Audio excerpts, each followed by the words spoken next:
తర్వాత మన ఏదన్నా మనకి ఆహారం తీసుకోలేదనుకోండి, ఆకలి పెరగటం అనేది సహజం. ఆకలి మనం ఫుడ్ తీసుకోకపోయినా ఆకలి పెరగలేదంటే అదొక జబ్బుతో సమానం అండి.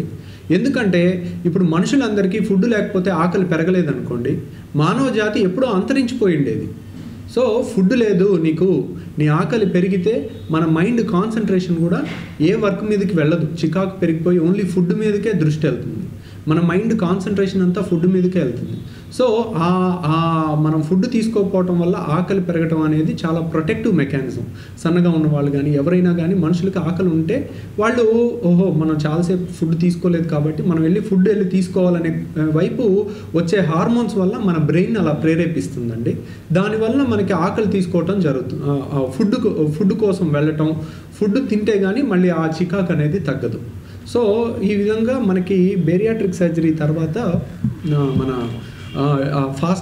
బేరియాట్రిక్ సర్జరీ తర్వాత కాదు, ఫాస్టింగ్ చేస్తే మన ఆకలి అనేది పెరుగుతుంది. ఆకలి పెరిగి ఫుడ్ తీసుకోకుండా మన మనసు చంపుకొని మనం బరువు తగ్గాలని అనుకుంటే వారం రోజులు చేయగలమండి, 15 రోజులు చేయగలం, నెల రోజులు చేయగలం. కానీ మన బాడీలో కోరికేమో ఆకలి కోరికేమో 5 రెట్లు 6 రెట్లు పెరిగిపోతుంది. ఎందుకని పెరుగుతుంది? గ్రెలిన్ హార్మోన్ వల్ల 5-6 రెట్లు పెరుగుతుంది. సో ఈ 5-6 రెట్లు పెరిగినప్పుడు మనసులో ఏమో తినాలని ఉంటుంది, కళ్ళ ముందేమో ఫుడ్ ఉన్నప్పుడు దాన్ని ఆపుకుని ఎక్కువ రోజులు అలాగే ఉండటం చాలా కష్టం అండి. అండ్ ఆ విధంగా మనం బరువు తగ్గితే అది అన్హ్యాపీ వెయిట్ లాస్ అండి. అన్హ్యాపీ వెయిట్ లాస్ అనేది ఎక్కువ రోజులు నిలబడదు.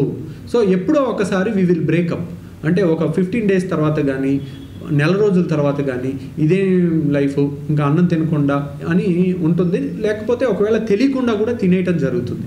అంటే మన రోజంతా ఆపుకుంటాము, ఒక పూట ఏదన్నా ఇష్టమైంది కళ్ళ ముందు కనపడగానే టక్టక ఎక్కువ తినేస్తాం. తక్కువ క్వాంటిటీ తిన్నా ఎక్కువ క్యాలరీస్ ఉన్న ఫుడ్ తీసుకునేటట్టు బాడీ మనిషిని ప్రేరేపిస్తుందండి. ఆ విధంగా ఉండటం వలన మన ఈ డైట్ అండ్ ఎక్సర్సైజ్ వల్ల ఎంతోమంది ప్రయత్నిస్తున్నప్పటికీ బరువు తగ్గకపోవటం జరుగుతుంది.